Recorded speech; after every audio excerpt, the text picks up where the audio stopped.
하나님의 말씀 같이 보겠습니다. 함께 나눌 말씀은 요한복음 7장 14절에서 24절 말씀입니다. 요한복음 7장 14절에서 24절 말씀입니다.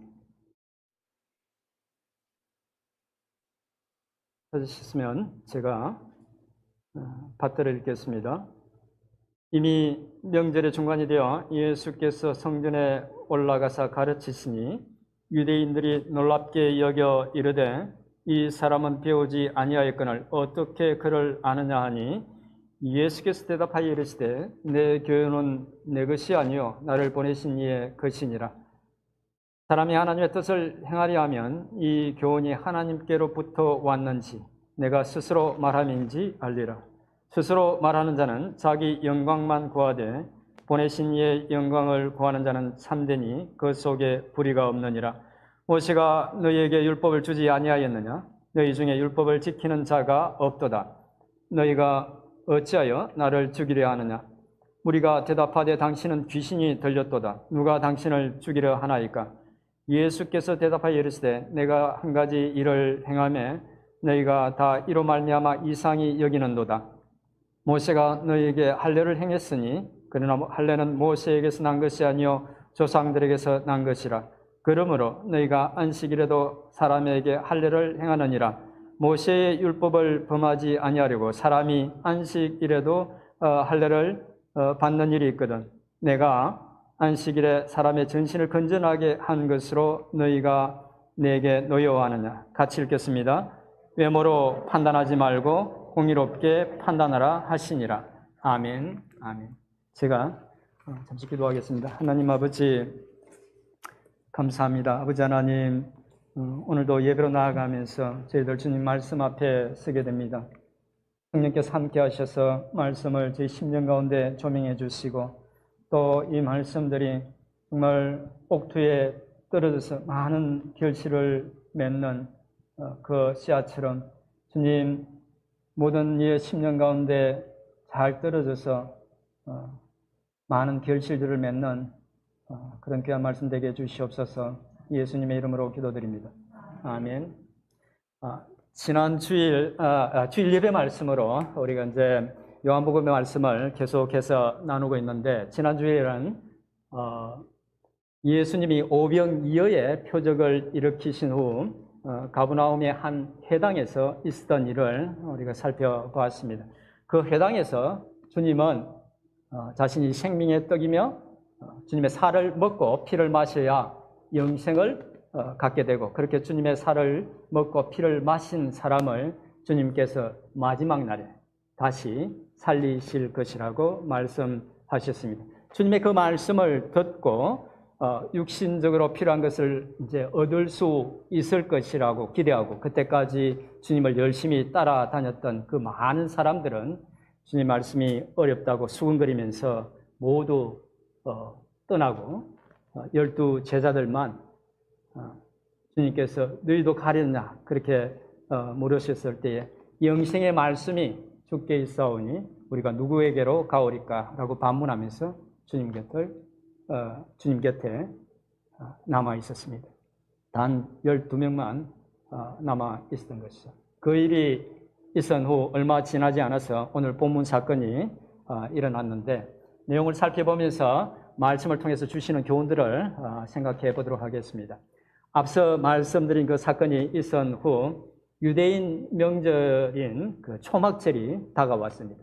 유대인 남자는 1년에 3번 유월절 혹은 무교절이라고 하는데 같은 두 절기가 붙어 있기 때문에 같이 씁니다. 유월절 혹은 무교절이라고 하는 그 절기, 그 다음에 7.7절, 초막절 이 3번 유대인 남자들은 반드시 그 예루살렘 성전에 가서 여호와 하나님 앞에 예배를 드려야 했습니다. 남자들이 모두 그 예루살렘 성전에서 성전을 방문해서 예배해야 하는 그 초막절이 이제 다가오자 그때까지도 주님을 믿지 않았던 주님의 형제들은 주님에게 큰 일을 행하려면 여기 갈릴리에만 있지 말고 유대로 가서 자신을 완전히 드러내고 제대로 사역을 해보라고 말했습니다. 그렇게 건면했던 거죠.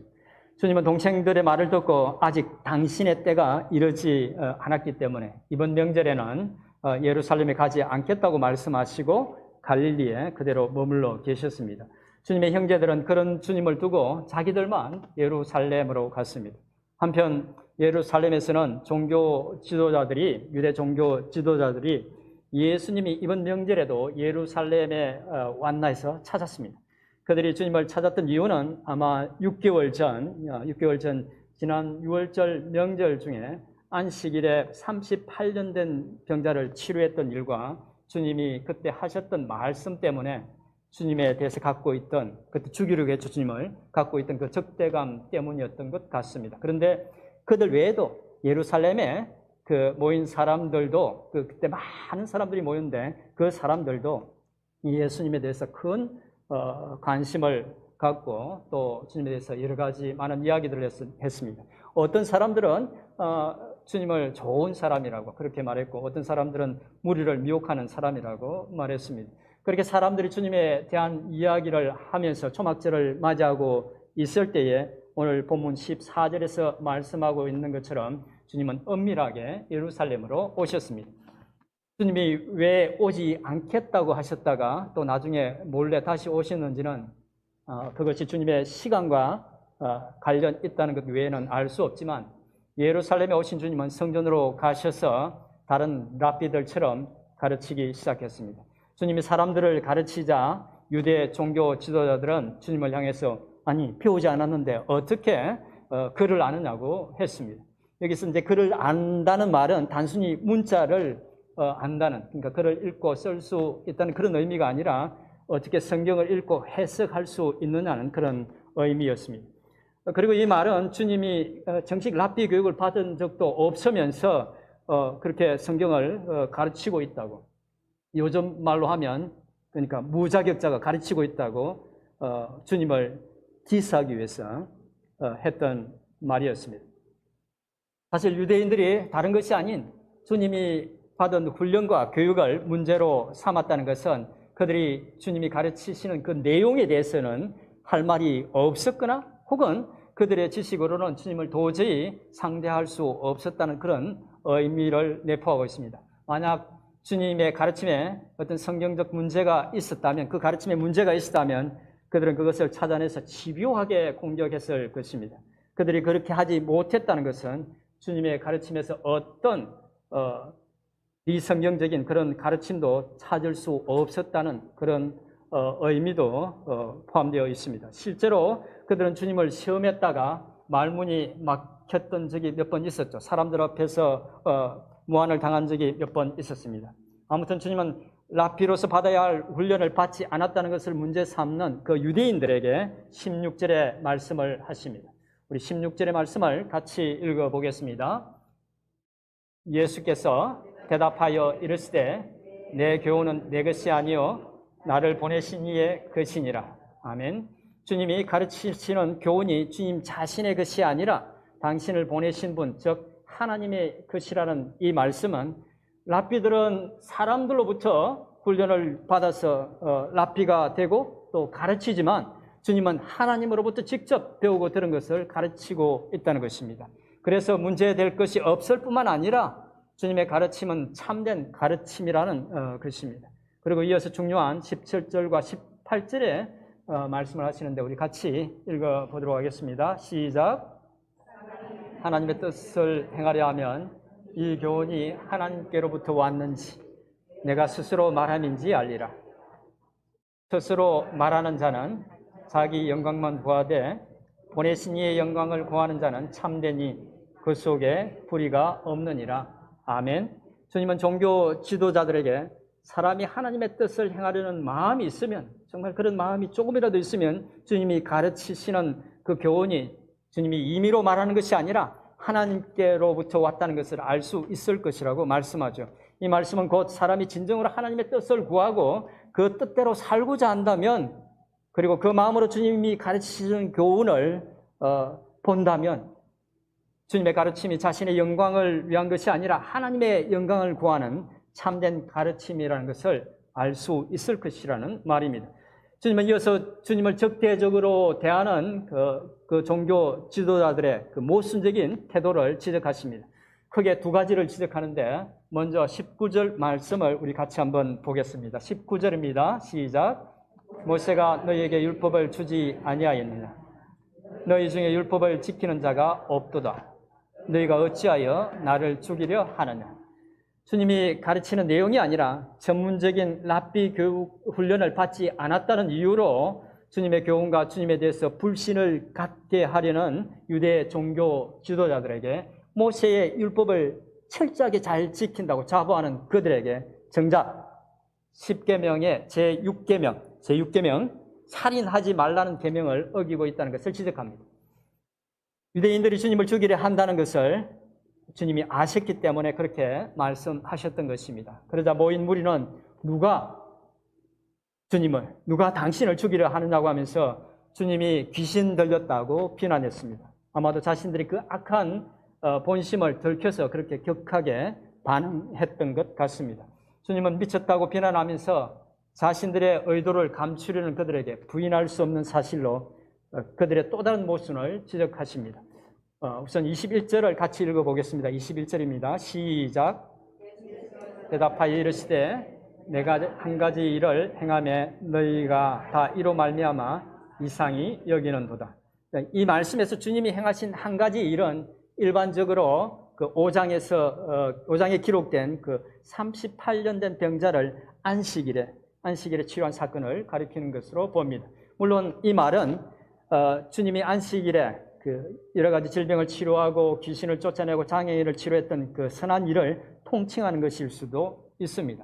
어떤 것을 가리키든 주님께서 안식일에 행하신 그 선한 일을 두고 그들은 이상히 여겼던 것입니다.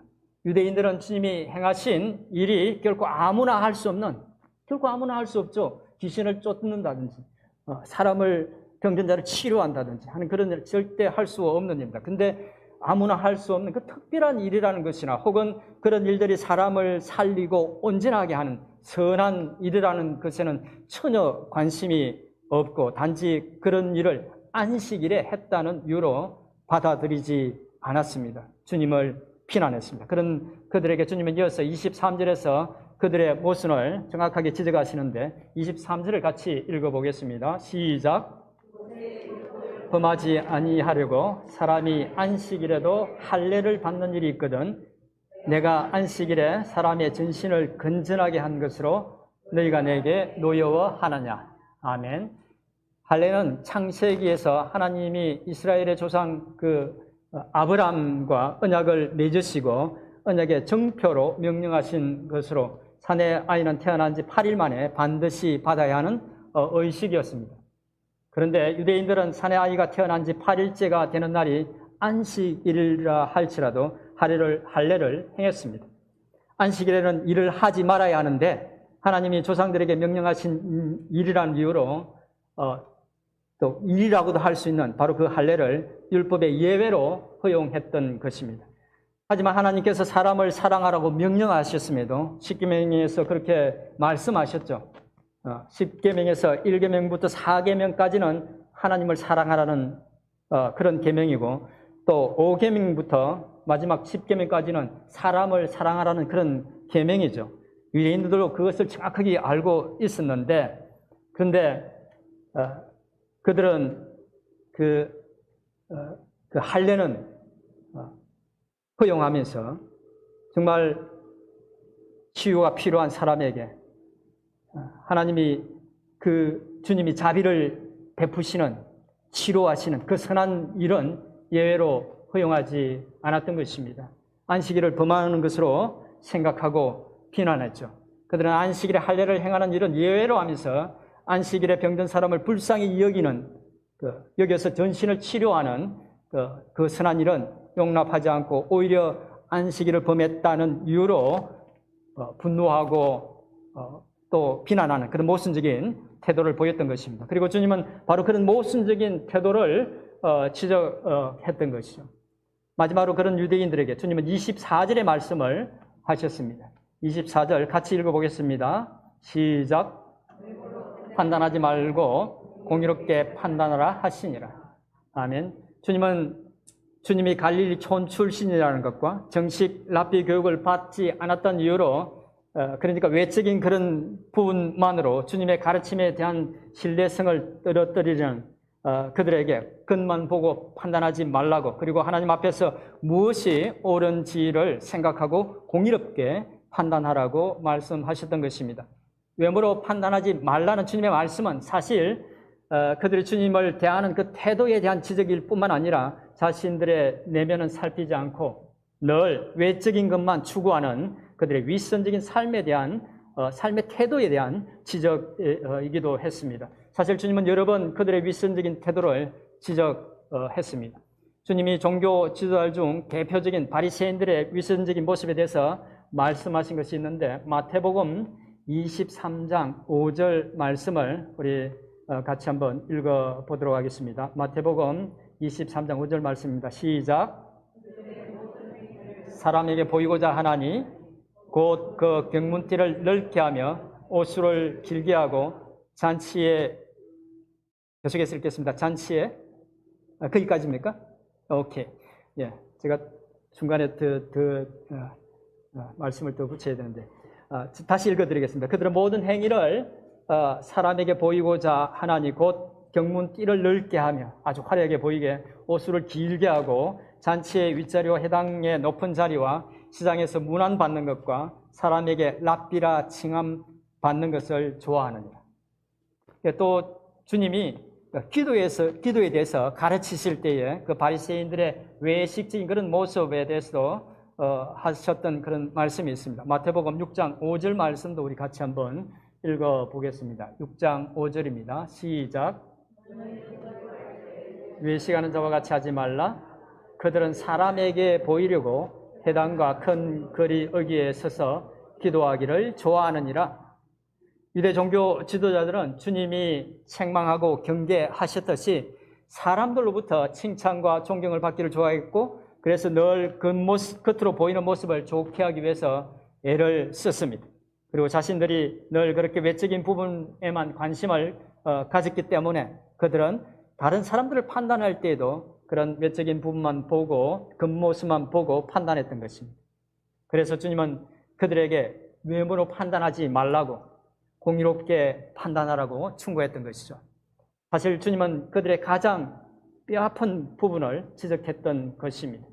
율법을 잘 지키는 경건한 사람으로 존경받고 싶었는데, 그렇게 인정받고 싶었는데, 그래서 사람들에게 결코 위선적인 모순적인 모습들을 들키고 싶지 않았는데 주님이 바로 그것을 지적했던 것입니다. 주님의 이 지적을 듣고 유대인들은 어떻게 반응했을까요? 우리가 잘 아는 것처럼 그들은 결코 주님의 말씀을 듣고 자신들의 모습을 되돌아보지 않았습니다. 오히려 그 말 때문에 주님을 죽일 의도를 더욱 굳혔습니다. 이상해서 오늘 본문의 전반적인 내용을 살펴봤는데, 오늘은 한 가지만 더 깊이 생각해보고 말씀을 마치겠습니다. 여러분, 유대인이라고 하는 유대 종교 지도자들이 주님을 대하는 모습을 보면 어떤 생각이 드십니까? 그들의 태도를 보면 어떤 생각이 드십니까? 우리가 보기에도 주님이 지적하시는 것처럼 그들의 판단에 모순이 있고 그들의 말과 행동이 선하지 않다는 것을 너무 잘 알 수 있는데, 도대체 그들은 왜 그렇게 행동하고 왜 돌이키지 않고 주님에게 더 적대적으로 변했던 것일까요? 주된 이유는 그들이 참된 믿음을 가지고 여호와 하나님을 따라서 살기를, 하나님을 섬기며 살기를 원했던 것이 아니라 이방신이나 우상을 섬기듯이 하나님을 종교적으로 믿었기 때문이었습니다. 종교적으로 하나님을 믿었다는 것은 하나님이 인격적인 분이라는 것을 생각하지 않고, 하나님이 인격적인 분이라는 것을 생각하지 않고 단지 율법만 지키면 하나님으로부터 인정받고 자신들이 원하는 것을 얻을 수 있다고, 심지어 구원도 얻을 수 있다고 생각하면서 비인격적인 우상을 섬기듯이 하나님을 섬겼다는 것입니다. 여러분들은 인격적인 존재들인 주변의 사람들과 어떻게 지내십니까? 사람들과 인격적인 관계를 맺으면서, 주변에 있는 사람들과 인격적인 관계를 맺으면서 지냅니다. 배우자나 혹은 자녀들 또는 친구들과 대화하면서 감정과 생각을 나눕니다. 문제가 있으면 조언을 구하기도 하고, 기쁜 일이 있으면 함께 기뻐하고, 슬픈 일이나 어려운 일을 만나면 서로 격려하고 도움을 주기도 합니다. 우리 하나님은 그렇게 하시기를 원해서, 또 그렇게 하고 싶어서 이스라엘 가운데 장막을 만드시고 그들 가운데 임마누엘 하셨던 것입니다. 그런데 유대 종교 지도자들은 하나님이 그런 분이라는 것을 무시하고 단지 율법만 지키면 하나님이 그들을 기뻐하실 것이라고 생각했습니다. 그래서 우상이나 이방신을 섬기듯이 하나님을 종교적으로 섬겼고, 그래서 종교에 빠진 사람들처럼 행동했던 것입니다. 유대인들이 주님께 했던 말과 행동은 종교에 빠진 사람들이 보이는 전형적인 것들입니다. 그들은 신앙을 단순히 율법을 지키는 것으로 생각하고, 그래서 사람의 생명보다 율법을 지키는 것을 더 중시하고, 자신들의 종교 권위에 도전하면 용서하지 못했던 것입니다. 그들은 전지전능하신 하나님이 거룩하시면서 도덕적이고 윤리적인 분이라는 사실과 그 하나님이 그들의 마음 깊은 곳까지 들여다보고 계신다는 사실을 의식하지 못했던 것입니다. 오직 율법만 지키기만 하면, 그것도 마음을 다해서 지키는 것이 아니라 겉모습으로만 잘 지키면 하나님이 자신들의 모든 필요를 채워주실 것이라고, 축복해 주실 것이라고 생각했던 것입니다. 하나님을 그야말로 만홀히 여겼던 것입니다.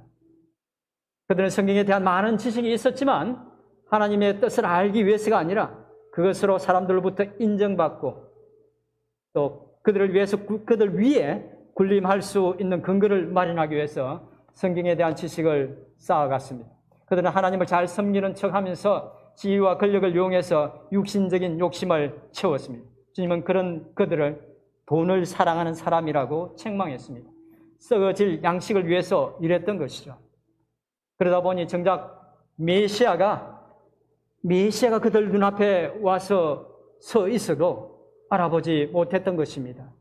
예수님은 공생애 동안 그런 종교 지도자들의 옳지 못한 위선적인 그런 신앙을 계속해서 지적하셨습니다.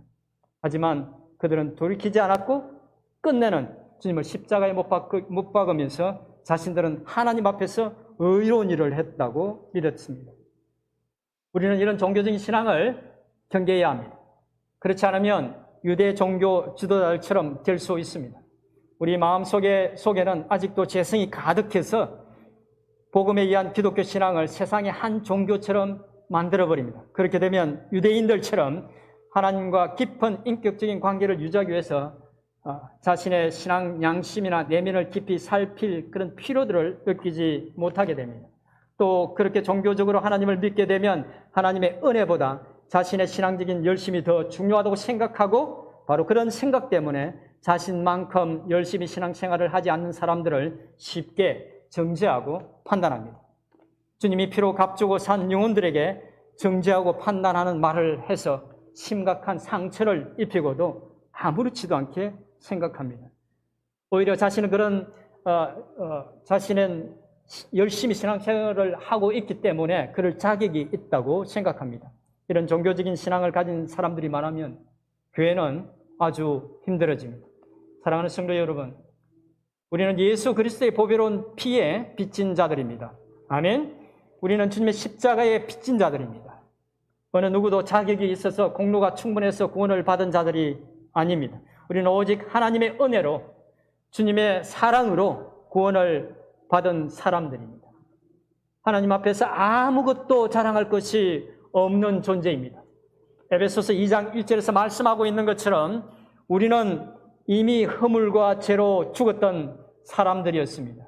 우리가 아무리 지식을 쌓고 선을 행하고 도덕적인 삶을 산다 하더라도, 아무리 외적인 부분을 멋있게 꾸민다 하더라도 절대로 우리 스스로의 힘으로는 구원의 길을 마련할 수 없는 그런 절망적인 존재입니다.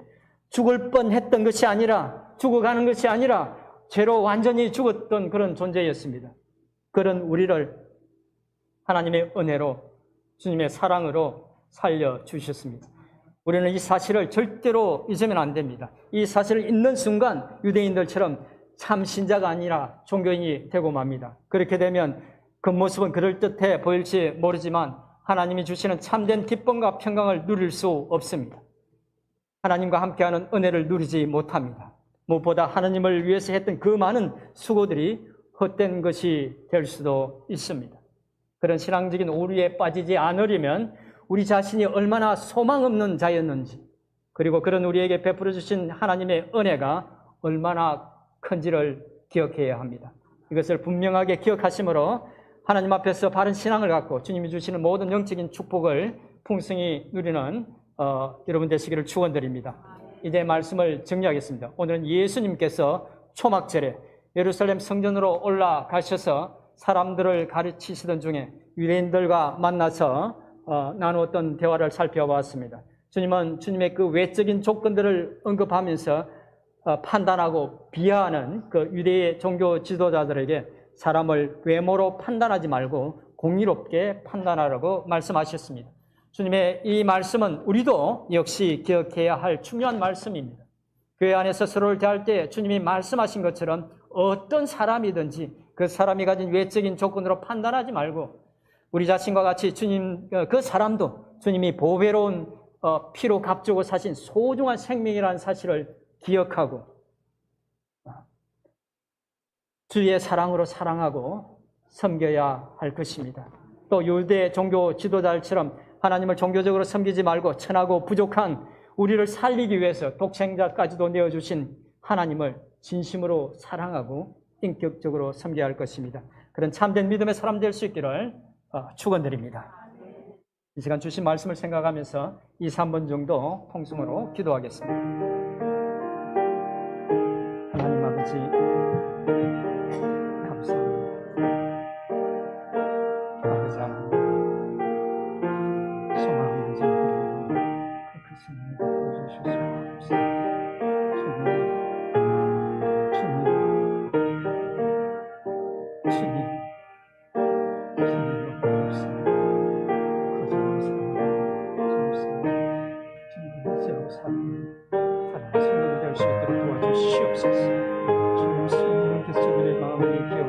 사로잡아 주시옵소서. 주님의 은혜를 다하여 주시옵소서. 불쌍히 여겨주시옵소서. 온 성도들이 주님을 섬기며 주님 사랑하고 있으시오. 인격적으로 섬기고 섬기는 자들이 될 수 있도록 축복해 주시옵소서. 아버지 역사해 주시옵소서.